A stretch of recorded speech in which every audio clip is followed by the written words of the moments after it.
Hello everyone, back tuning into today's second video on the 5-day forecast. You can find the video chat here on the homepage. Just scroll down the page a little bit and it's above the pollen count. There's also a written version. You get to that via buttons at the top of the page. It's going to be an interesting 5 days coming up. A lot of dry and very warm weather. In fact, by the weekend, it could be quite hot down in the south. This video is going to stay out beyond the 5-day forecast period. We'll have a look at the sort of 7 to 10 day time frame, and we'll also have a look at Beijing Climate Centre for the next 4 days. That's going to take us well into July with today's second video. This evening we have a final update for the folks that are going down to Le Mans on behalf of the Pistheads community. So that'll be this evening. Right, just starting off with GFS ensembles. These ensembles the next couple of weeks. The red line here is the 30-year upper air temperature average. We're quite warm at the moment. Going to cool things off a little bit tomorrow, and then temperatures pick up again over the weekend. A little bit of a cooler interlude perhaps at the start of next week, and then quite warm through to the middle of next week. Could be quite hot actually by that point. That's going a very long way out, of course. After that, we've still got a lot of scatter. Several ensemble members are looking really very hot there as we run up to the final stages of June, which is this part of the chart just here. Although the actual ensemble mean, which is the white line here, that is cooling down a little bit as we run up to the end of June. So still a little bit of uncertainty actually there for the final sort of week or so of the month.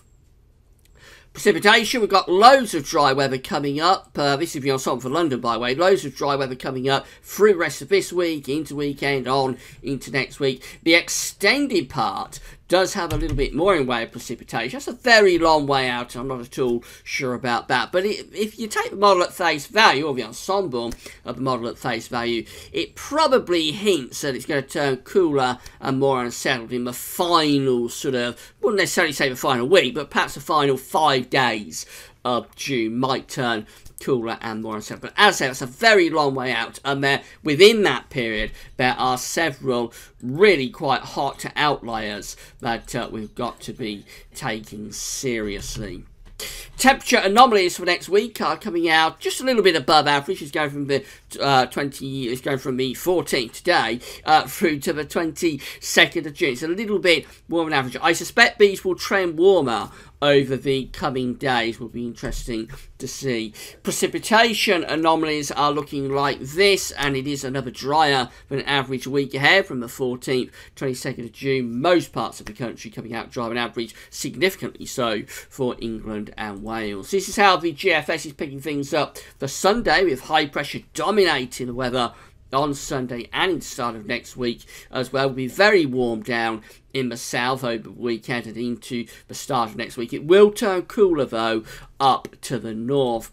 By Tuesday, that high pressure is just edging ever so slightly to our west. That does bring cooler air down across the country. So early next week, have a bit of a cooling off taking place, and then the high pressure is building back in again through the middle part of next week. So this takes us to Thursday, 22nd of June. That high pressure is anchoring itself over top of the country, and we'll be starting to pick up more of an east-southeasterly flow around that high pressure. Start to drag in hotter air back from the continent, I think, as we run up towards the latter stages of next week. Lots of high pressure there as we go to the end of next week, and then on into the last weekend of June. What happens is that high pressure begins to edge to our east. We start to move low pressure in from the west, begins to turn rather more unsettled. In fact, that chart by day 10, Sunday 25th of June, might just be starting to hint at thunderstorms beginning to break out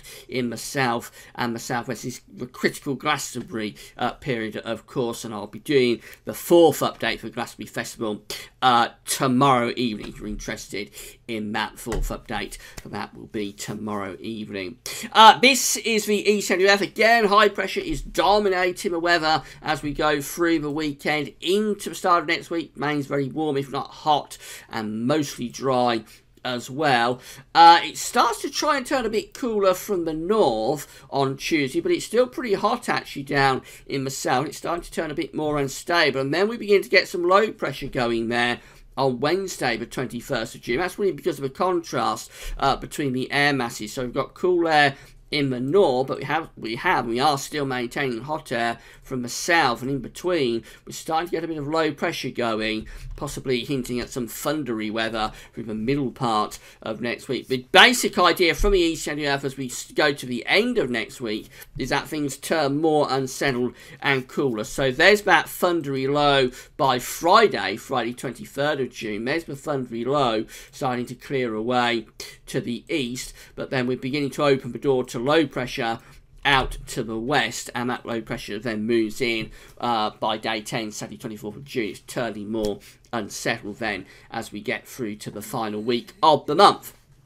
That would be lowering the temperature, and it will be starting to bring some rain in from off the Atlantic. So you remember yesterday the east NOF was very, very hot, indicated a heat wave through the course of next week. It's toned things down a lot on this particular midnight run of the ECNUS. So still chopping and changing really as to what's going to happen next week. I think we'll start off with a little bit of a cool down. It might turn hotter around Tuesday, Wednesday, and then quite where we go after that, I think we've got to wait a few more days to find out. Finally, just having a look at the charts from the Beijing Climate Centre next 40 days. So these are 500 millibar heights broken down into 10-day periods. The first 10-day period taking us from the 16th through to the 25th of June, and we've got above average heights dominating with low pressure out in the Atlantic. So this implies that the coming 10 days have a lot of dry weather and quite warm conditions as well. In fact, maybe even quite hot conditions in the coming 10 days ahead.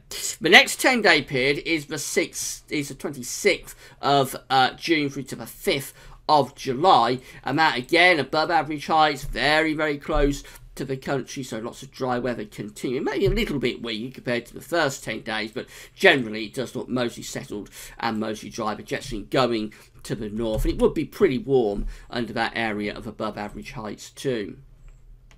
The next 10-day period goes from the 6th through to the 15th of July, and then we're starting to take the above average heights into the central part of the Atlantic, bit of a trough centering over the UK and come over here into central parts of Europe as well. So I think that's beginning to turn a little bit more unsettled. The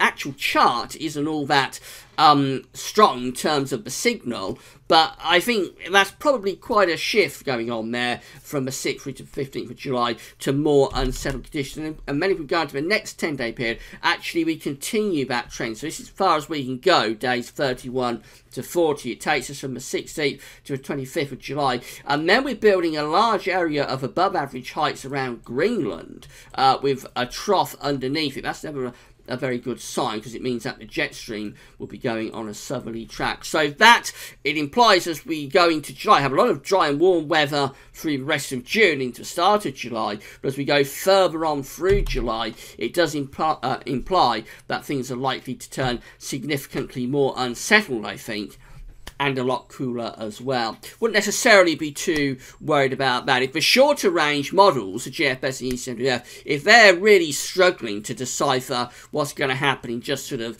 7 days time, then these charts, these models that are going out beyond that sort of 30, 40 days ahead, they're quite dubious. So I wouldn't necessarily be worrying about July too much at this stage. Coming back to the nearer time frame, so lots of dry and warm weather coming up through the remainder of this week and into the weekend as well. Going to be a really nice weekend down across the south. Do enjoy it. Early next week probably turns a little bit cooler briefly. Whether that cool air gets right down into the south, I'm not sure, but most places probably turn a little bit cooler early next week, then maybe turning hotter again through the middle part of the week. Whether that's maintained, whether it breaks into thunderstorms, whether we reintroduce the Atlantic in the second half of next week, that's what we've got to try and pin down over the next few days. But certainly going to be quite a bit of warm weather to enjoy in the coming days ahead down in the south. Right, don't forget to check out 5-day forecast if you haven't done so yet. And that's all for now. Thanks for watching.